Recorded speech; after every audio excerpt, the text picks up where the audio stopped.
So I'm working on ebony splines for this green and green desktop, and I've got the end ones in already.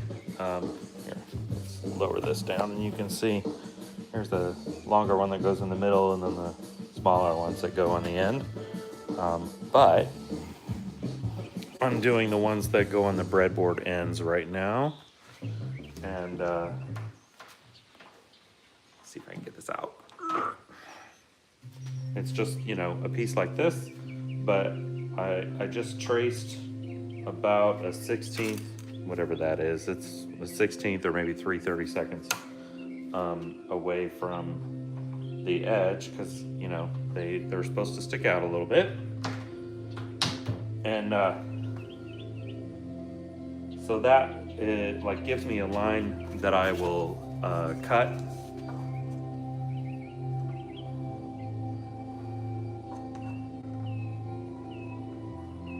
Try and darken it a little bit there.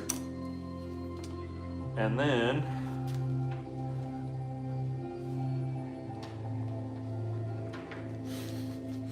got the Charlie Brown tongue sticking out. Ugh. I don't know if you can see that. Yeah, you can see that line. So then I'll cut on my scroll saw. Let's just go over there and do that.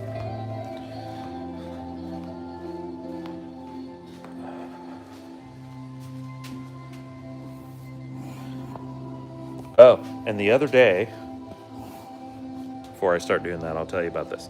The other day, I changed my scroll saw out. I have two of them. There is one right here under my bench. That's the one that I have had for 20 plus years and used. And if any of you know about the DeWalt scroll saw, they work really well. They're very good saws, but they have this inherent problem. I'm gonna have to keep lowering this down so that you can see. But they have this problem where back in here, some of the bearings and stuff, they get jacked up and they don't work right. Either that they need grease, or sometimes they need replaced if they're bad enough or whatever. So a friend of mine had texted me back in Illinois. A friend of mine had texted me and said, "Hey, isn't this the kind of saw that you use?" And he sent me a picture of this saw, and I said, "Yeah, that's the exact saw that I use." And he said, my mother-in-law's, I think it's his mother-in-law, but whoever it was, a family member, and their spouse had died, not too long before that, and he, did scroll saw stuff in his little shop. He had like one of those little Amish sheds that he used as a workshop, and she was kind of in financial, trouble because of the loss of her husband and everything. And he was like, do you think you might want to buy, a second one to kind of help her out and everything? And we haggled a little bit over the price, and I went and I bought it. And the table was kind of rusty. It had been, sitting out in this shed for quite a while and everything. And I didn't really think much about it. It's been sitting, it had been sitting in my shop for 2 or 3 years at least before we moved here. And so then another year here, it just been sitting around. And I think I plugged it in once and made sure that it worked, or whatever. But I didn't really do a whole lot with it because I had my other one already set up and ready to go. And that the problem with the bearings causes it to knock and be really loud, and it just sits there and goes, clunk, clunk, clunk, clunk, clunk, and it's really annoying. And it's, you can fix it, but it's a long process of taking all that apart and doing all that stuff. And so one day I was like, I should probably try that other one and see if it makes that knocking noise or not, if it's, and then I started looking at the label on the motor, and it's, it's got all the information, the serial number, and there's 2 different types. And the first type was made in Canada, and the second type was made, I think, in China. I don't know, I can't tell now. But But anyway, a lot of people said that the first type was better. It didn't do the knocking thing quite as much. You know, it's the internet. Everybody's got an opinion, or everybody's got their own experiences too, and everything. And so, I don't know. But I plugged this in and turned it on, and it doesn't make the knocking noise. And I was like, okay, I'm gonna switch them out. And so I switched all the, there's like accessories that I have. This little bar thing here that helps the top stay up, and just a lot of different things. I got it all set up. I cleaned up the cast iron table, put it in place on my benchtop tool workbench here. And it's so nice to use a scroll saw without all the noise. I can't believe what a difference it makes. So anyway, I tension the blade. I'm gonna cut this little bit off here, and then see if we can start sanding it down. I'm probably not going to talk a whole lot while I'm doing that. I'm just going to be here, and you guys can watch if you want to. It's just a sanding process and then polishing process after that, to get that kind of pillowed and shiny effect, where they almost look like piano keys, because it's the same material. It's ebony in it, but it has kind of just a little bit of a curve on the tops and everything. And I'll when I get back over there, I'll show you a little closer on the ones that I've already done. But anyway, so here goes, and thanks for watching.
There.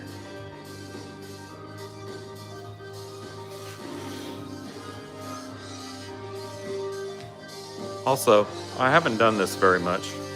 I've got the camera sideways because I just wanted it to look that way, a little more landscape than portrait. But if you guys want to ask questions or anything, I could certainly try and answer. I don't even know how that works. Chat filter, community modification, I don't know. Yeah, holler if you want to ask any questions or something. I'll do my best to answer them and see them while I'm working.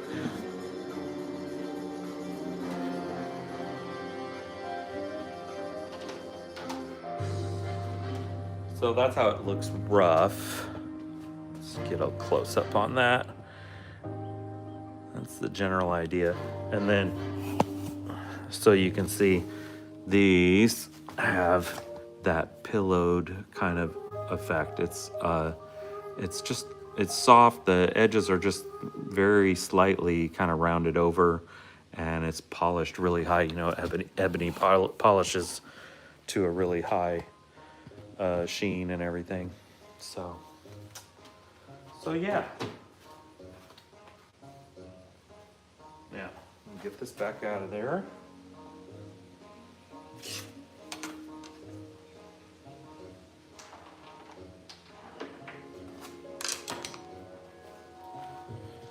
And let's move it over here.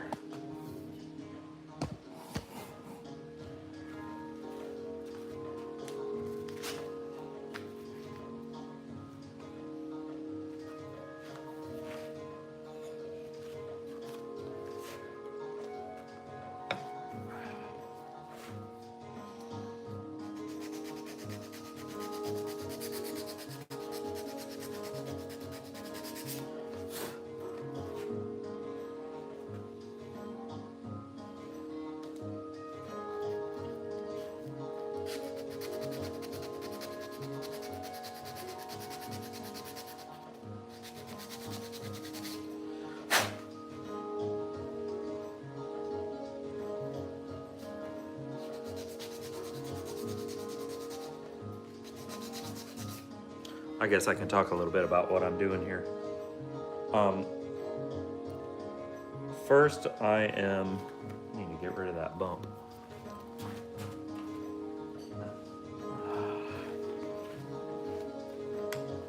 There's just a little bump in there that needs to go away.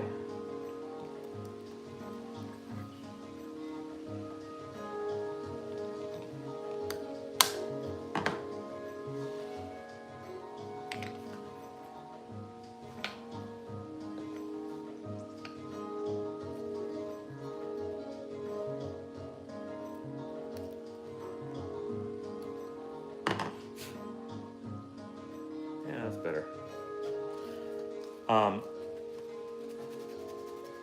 First I'm just using, it's 180 grit sandpaper and a hard surface underneath.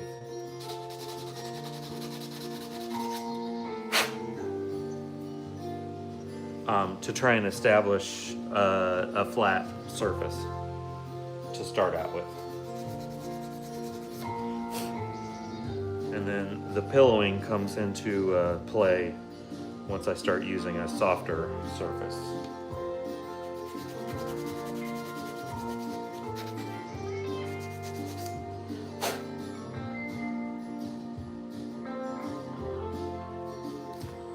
All right, so this is 220 and it's on like a sanding pad.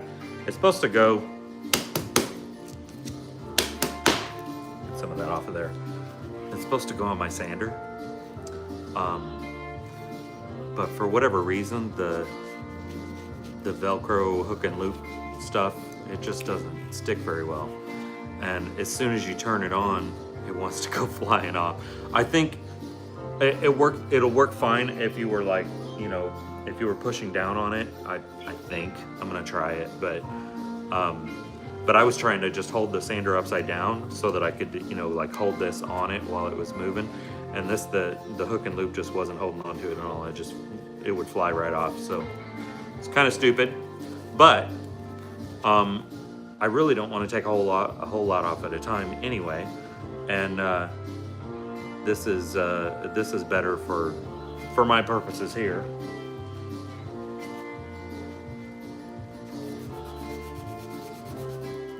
I'm just kind of going in between the holes. But I tilt it like to one side a little bit and then tilt it to the other side a little bit. And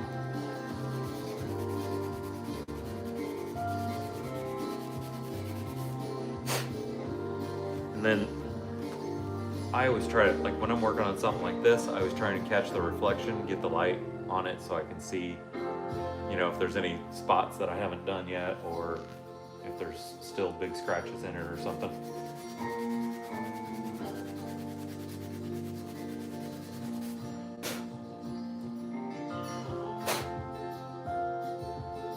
It's pretty good. I try to drag the end a little bit. And also, you want to get rid of the kind of sharp edges, so I do a 45-degree angle.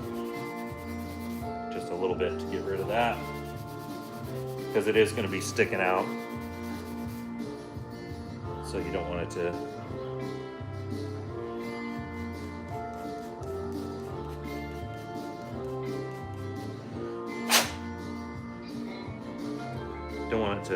grab on anything. All right, now the top part.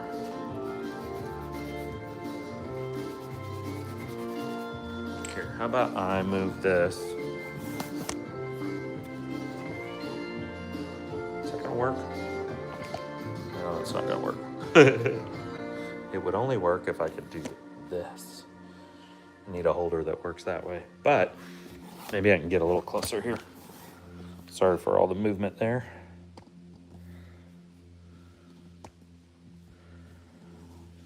There, that'll work.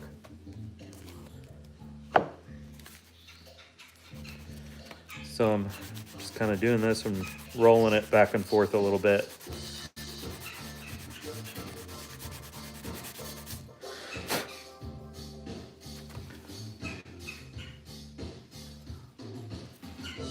You can hear my woodpecker buddy outside there.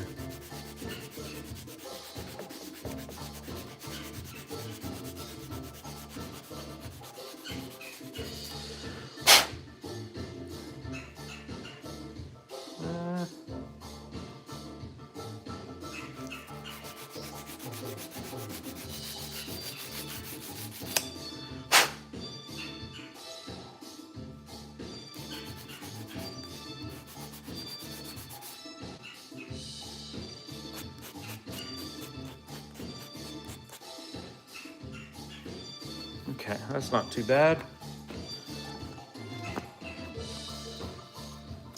Oh, and by the way, the music that I'm playing, you know, you get in trouble if you play copyrighted music.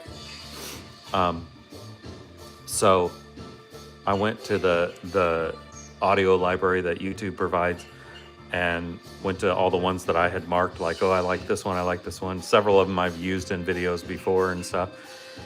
And I just started playing. I picked a particular artist, but I just hit play and it'll continue to play them through the list. It'll just, you know, like move on to the next one if you just let it play. So that's my background music for this video. Because I figured it's from YouTube, right? It's legit. So hopefully they won't have any problem with that.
Okay, now let's move over here.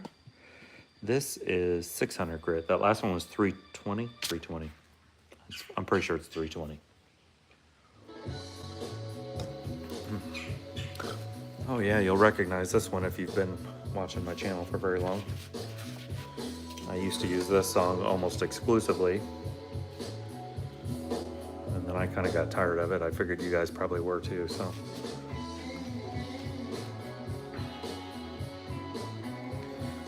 So what I did, I don't have any 600 grit that's, you know, in this form where I could use one of those pads.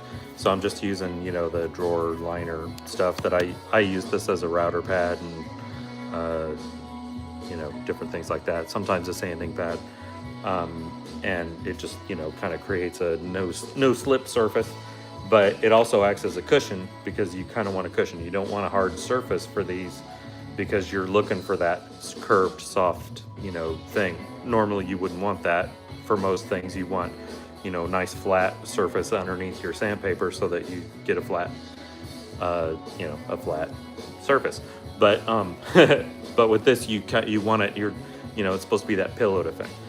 Oh, and I should have mentioned this earlier. So this is all, you know, it's a green and green style desktop that's going to go on a standing desk thing. And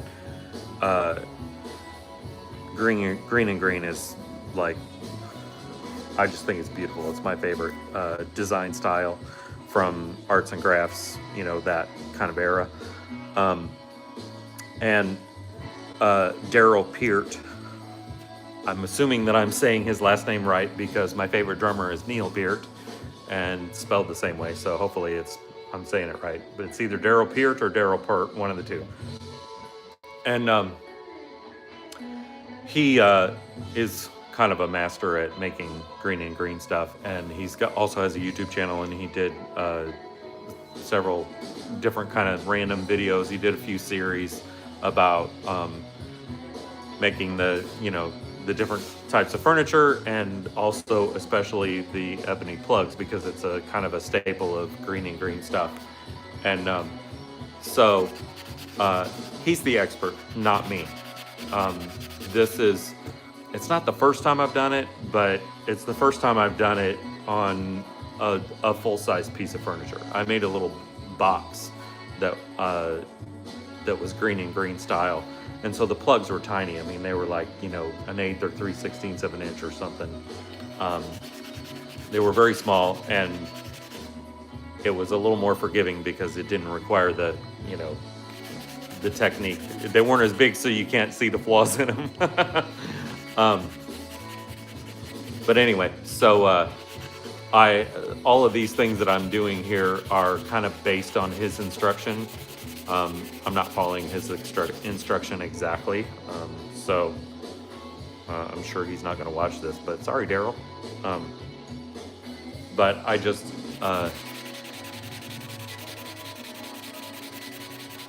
I'm just kind of doing, you know, what I can do with what I have, but it's based on his instruction. And he, you know, very much recommended the soft padding underneath and that kind of thing to create the pillowing effect.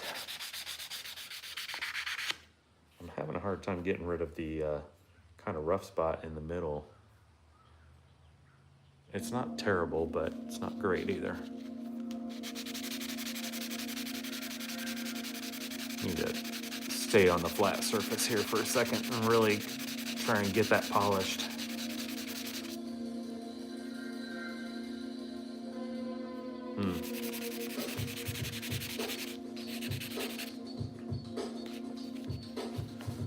Okay, this will be interesting because of this shape.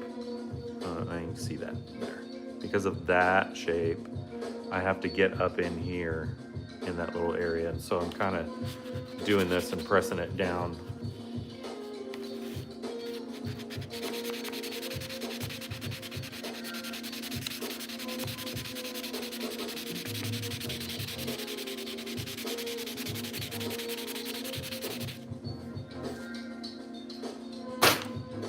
Trying not to get ebony dust in my coffee.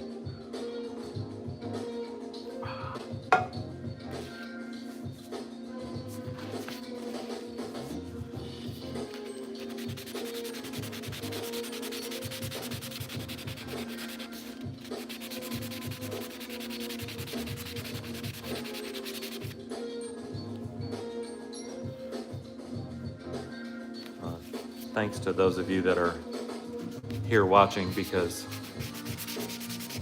I'm sure this is super exciting. It's like watching paint dry. Well, let's watch this guy sand.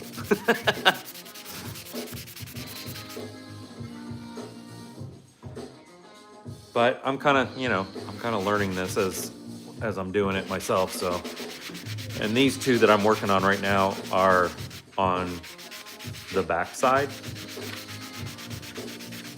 of the desk. Like it's the side where I'm gonna put it in my house. It's the side that's gonna be against the wall.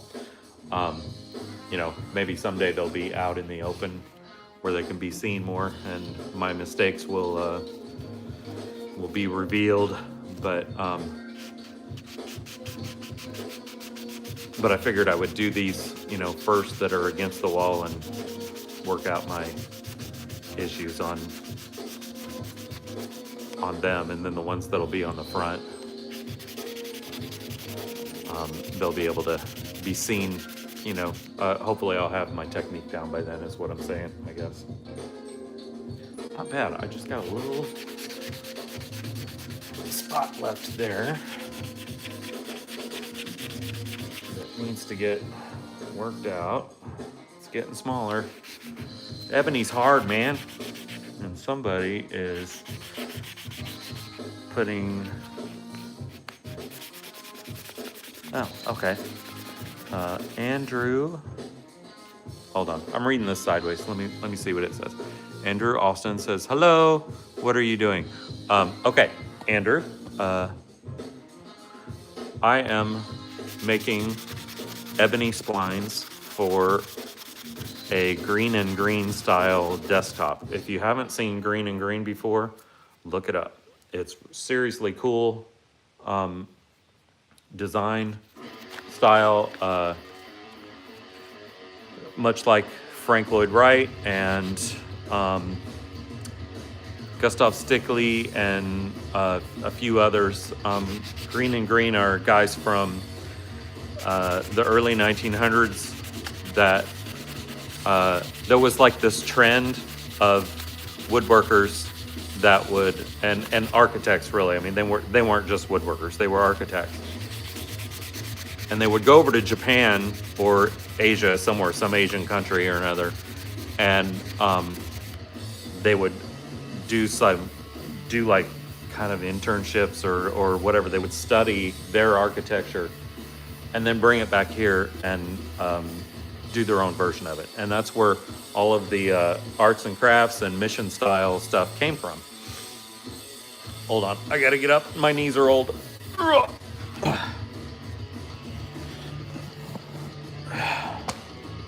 So anyway, well, here, I'll show you again for the sake of Andrew and whoever else maybe hasn't seen.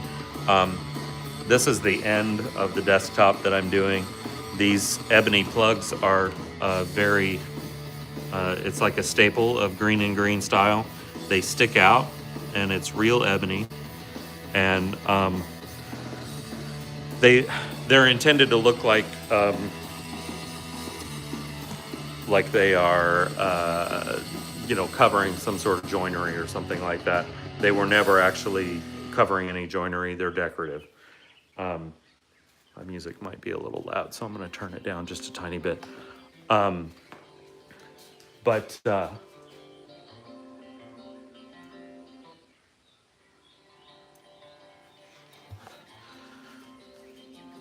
But they used ebony and mahogany quite a bit for all these different styles, and they, instead of sharp, kind of like Gustav Stickley and the mission style furniture and everything like that, they instead of really sharp, angular, you know,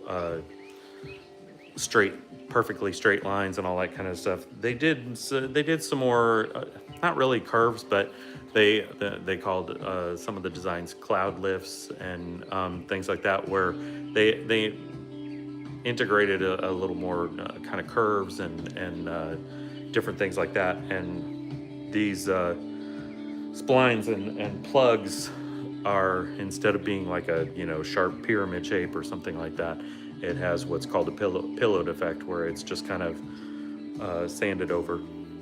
And of course, since it's ebony, it takes a pretty good amount of sanding to get it done there. I'm gonna head over to my drill press to polish this on the wheel and see how it turned out. As I was saying, these first two that I'm doing go on the back side of the desktop, and so I'm not quite as concerned about them, but I feel like I need to work in just a little bit more sanding before I do the, once I do the ones on the front. But let's try this. It's a cloth, whatever, buffing wheel, and it's just mounted on a piece of threaded rod and put in the drill press. You use the polishing compound. This is actually from my sharpening system.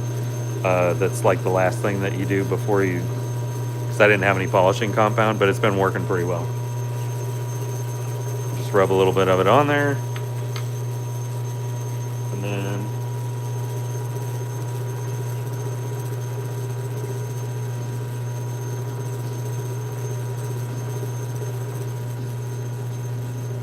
not bad.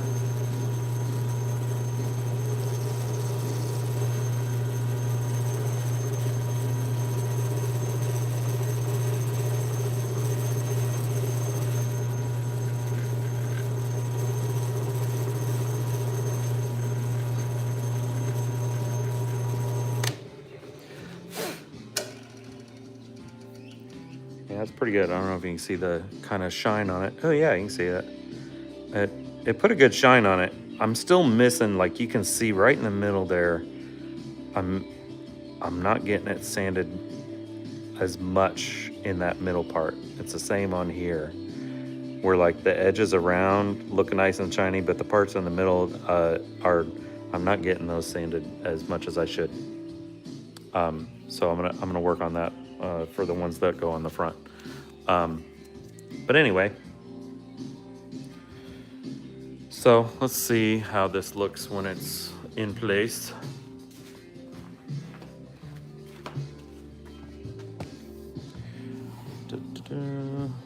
Get right on the edge there and get the angular view. Oh, and this one, gotta look at this. I totally screwed up. Again, this is on the backside. So I was cutting this with a slot cutter on my router table, and it accidentally tilted up, and, and the cutter went right through and cut this curved thing. Luckily, it's on the bottom side, and it's on the back, so I'm not worried about filling it in and making it perfect or anything, because it's for me. It's not. It's just going to be in my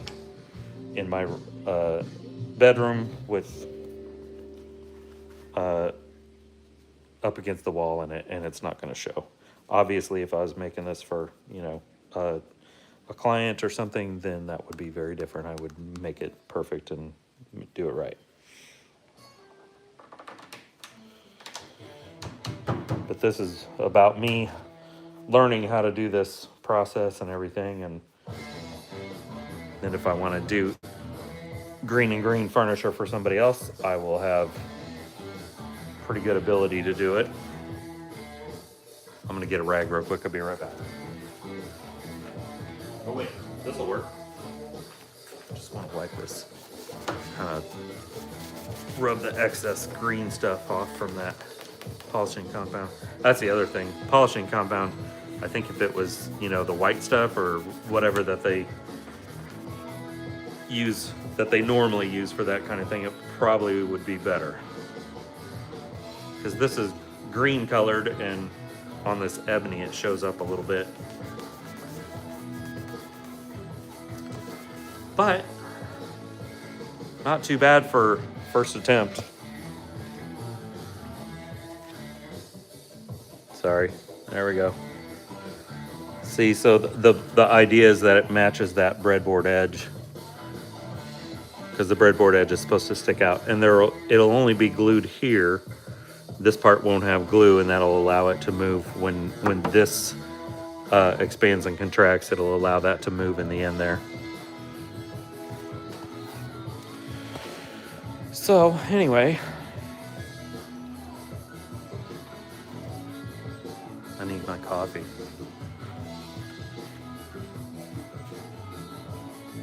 My glasses, where did they go?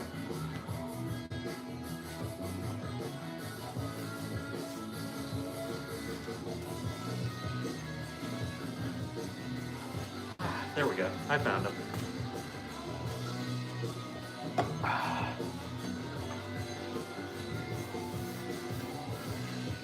So it's not too bad. Here, I'll put this in its horizontal position so you can see what it looks like after I get all the junk out of the way.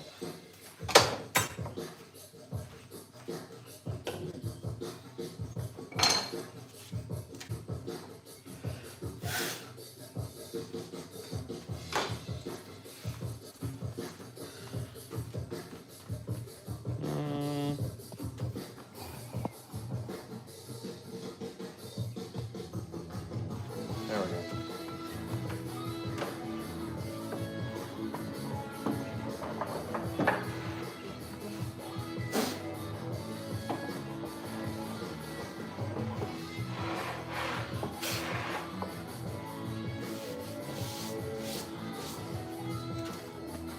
So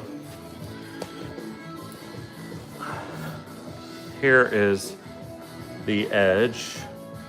That's actually the edge that'll be towards my bedroom door. And the breadboard ends. Here's the one of the front slots that I haven't put the ebony spline in yet. And yes, it's supposed to stick up like that. That's how it's supposed to be. And this is all very nice mahogany. Another one there. There's that end. And then here's the side that actually will be against the wall, but at least you can see what it looks like.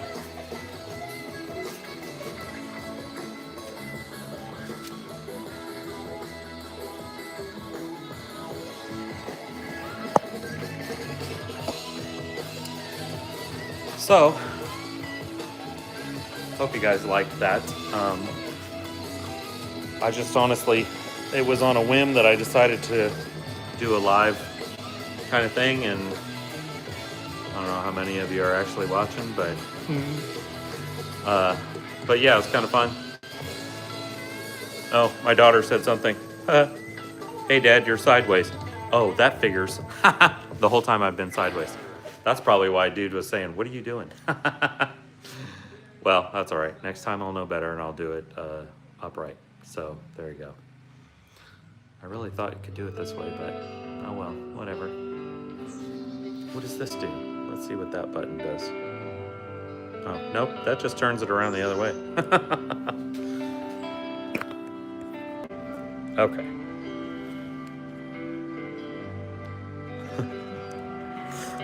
That's funny.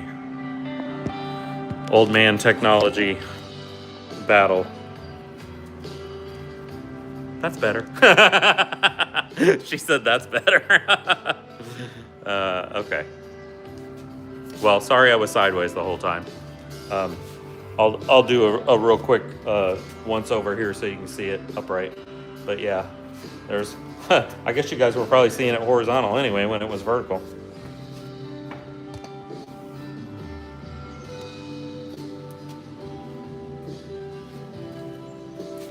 There's my lovely workbench. The leg vise. Da, da, da, da, da.